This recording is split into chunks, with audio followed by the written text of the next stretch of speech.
Hello guys, ഇന്നത്തെ video എന്ന് പറയുന്നത് വേറൊന്നുമല്ല. ഇന്നൊരു ചെറിയ ശലഭങ്ങളുടെ വീഡിയോ ആണ്.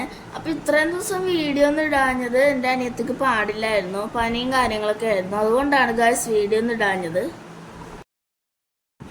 എല്ലാവർക്കും പൂമ്പാറ്റേനെ ഇഷ്ടമാണെന്ന് എനിക്കറിയാം, എനിക്കും അത് ഇഷ്ടമാണ് ഗായ്സ്. അപ്പോൾ ഞങ്ങൾ ഒരു ദിവസം സുഭാഷ് പാർക്കിൽ പോയപ്പോൾ അവിടെ ഒരു ചെടിയിൽ മാത്രം ഇങ്ങനെ ആകർഷിച്ച് കുറേ പൂമ്പാറ്റകൾ ഇങ്ങനെ വന്നിരിക്കുകയാണ്. വെറൈറ്റി എന്ന് പറഞ്ഞാൽ വെറൈറ്റി പൂമ്പാറ്റകൾ. അപ്പം ഞാൻ അതിൻ്റെ ഇടയിൽ ഗരുഡശലഭത്തിനെയൊക്കെ കണ്ടിട്ടോ ഗൈസ്. അപ്പം ഞാൻ മഞ്ഞപ്പാപ്പാത്തി അങ്ങനെ കുറേ പൂമ്പാറ്റേനെയൊക്കെ കണ്ടു. ആ അമ്മ ഞാൻ ചോദിച്ച അമ്മ ഇതെന്ത് ചെടിയാണ്, ഇതിൻ്റെ പേരെന്താണെന്ന് ചോദിച്ചു. അപ്പം അമ്മ പറഞ്ഞ് എനിക്ക്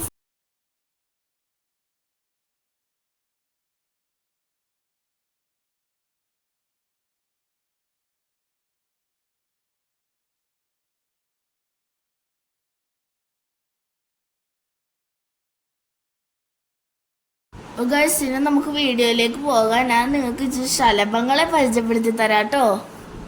അപ്പോൾ ഗൈസ്, ഞാൻ ആദ്യമായിട്ടൊരു പൂമ്പാറ്റേനെ പരിചയപ്പെടുത്തി തരാം. ഗരുഡശലഭം ഇന്ത്യയിലെ ഏറ്റവും വലിയ ചിത്രശലഭമാണ് ഗരുഡശലഭം.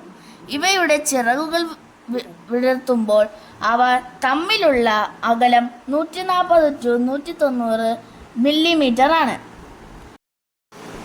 ആൺശലഭങ്ങളുടെ മുൻചിറകുകൾ നല്ല കറുപ്പും പിൻചിറകുകൾ നല്ല തിളക്കമുള്ള മഞ്ഞ കളറുമുണ്ട്. പെൺശലഭങ്ങളുടെ പൊതുവെയുള്ള വലിപ്പം കൂടുതലാണ്. ഗരുഡക്കോടി, കരണ്ടവള്ളി എന്നീ സസ്യങ്ങളാണ് ലാർവയുടെ ഭക്ഷണ സസ്യങ്ങൾ.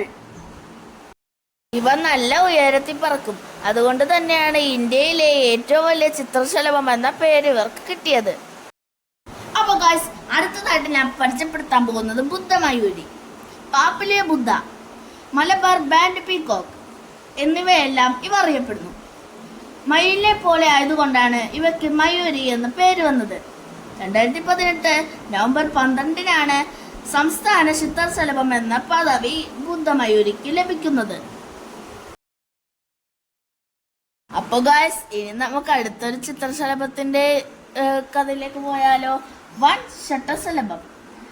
ഈ കേരളത്തിലുള്ള ഒരാട്ടോ ഇവന് ഇങ്ങനത്തെ ഒരു പേരിട്ടത്. അപ്പോൾ ഇവന് ശരിക്കുള്ളൊരു പേരുണ്ട്, ഹൈപ്പോലിംനാസ് ബോളീന. ഇതാണ് അവന്റെ കിടുക്കാച്ചി പേര്. ഇനി വേറെ 2 പേരും കൂടി ഉണ്ട് കേട്ടോ.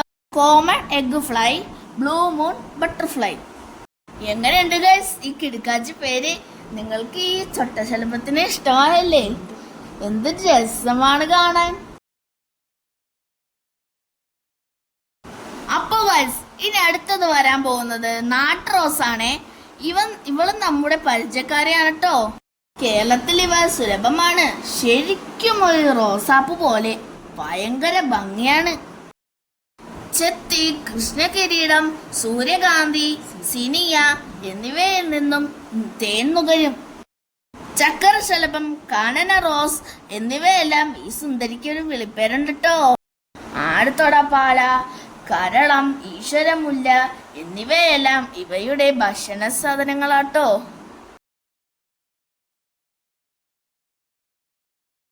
അപ്പോൾ ഗൈസ്, അടുത്തതായിട്ട് നിങ്ങളെ ഞാൻ പരിചയപ്പെടുത്താൻ പോകുന്നത് വേറൊന്നുമല്ല, നമ്മുടെ പ്രിയങ്കരനായ മഞ്ഞപ്പാപ്പാത്തി.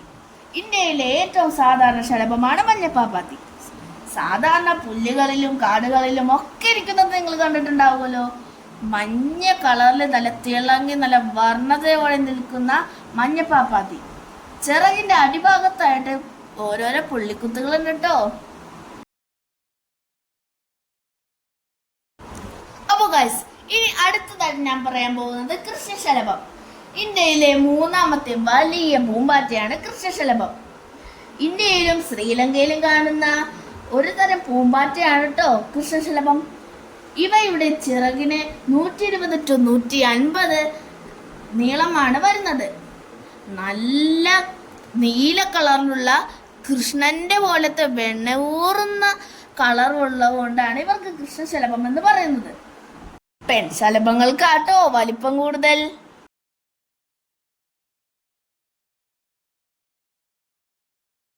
ഗൈസ്, ഇനി ഞാൻ അടുത്തതായിട്ട് പറയാൻ പോകുന്നത് നീലക്കടുവ. കേരളത്തിൽ സുലഭമായി കാണുന്ന ചിത്രശലഭമാണ് ഇവ. ഇവക്ക് ഇംഗ്ലീഷിലൊരു പേരുണ്ട്, ബ്ലൂ ടൈഗർ. ഇവ വരുമ്പോൾ വലിയ വലിയ കൂട്ടങ്ങളായിട്ടാട്ടോ വരുന്നത്. നല്ല ഭംഗിയാണ് കാണാൻ. ഗൈസ്, നിങ്ങൾ എൻ്റെ വീഡിയോ ആർക്കും ഷെയർ ചെയ്യുന്നില്ലേ? എല്ലാവരും നിങ്ങളുടെ കൂട്ടുകാർക്കൊക്കെ ഷെയർ ചെയ്ത് നിങ്ങൾ ലൈക്ക് സബ്സ്ക്രൈബ് ഒക്കെ ചെയ്യാൻ പറയൂ. അപ്പോൾ ഗൈസ്, ഇനി ഇതുപോലത്തെ അറിവുള്ള വീഡിയോയുമായി ഇനി വരാം. അപ്പോൾ എല്ലാവരും ഒന്ന് ലൈക്ക് ചെയ്യുക, ഷെയർ ചെയ്യുക, സബ്സ്ക്രൈബും കൂടി ചെയ്യണേ. ബൈ.